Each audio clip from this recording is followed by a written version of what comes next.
I was actually planning on doing a Tarrasque crossover. What better time than now? Let's talk about it. Now, there have been a few designs for Tarrasque over the years. I want to say this one's from AD&D or Advanced Dungeons & Dragons. We don't really have Advanced Dungeons & Dragons anymore, it's all one edition now, but anyway. And this one I want to say is from First Edition, which is by far the weirdest one. This thing doesn't look threatening at all.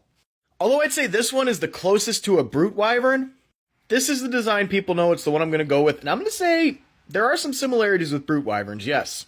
Quadrupedal, hunched forward, stronger hind limbs, but I would say those forearms are actually useful if it wanted to go quadrupedal and run faster.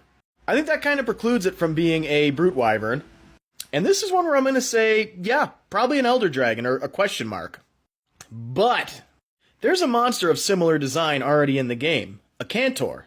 Similar aesthetic, similar body type, only difference is it has an elemental alignment, fire. So really, if it was something that originated, if Tarrasque originated in Monster Hunter and was something that's just naturally part of the world, I think they'd probably classify it as a flying wyvern because that's what this is. But we're talking about a crossover, so I think if this thing just appeared in the Monster Hunter universe, yeah, question mark or Elder Dragon. So fighting it, first of all, I'm going to say because it has no weaknesses in D&D, that elements don't affect it.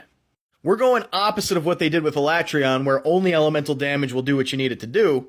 You gotta use all raw damage on this guy. And here's the thing, he regenerates. He regenerates very quickly in D&D, like as soon as you can damage him, he's already back at full health.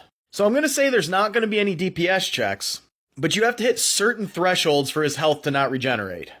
I'm gonna say first threshold is Rage Mode, second threshold is Repel if you survive the quest, and then obviously Slay.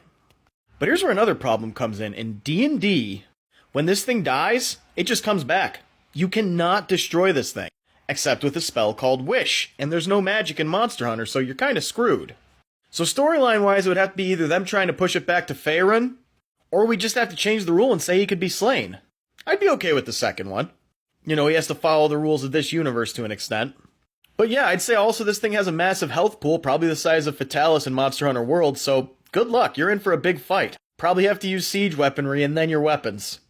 Vey Victus, save awesome. Tell me what else you want to see for Monster Hunter crossovers down in the comments.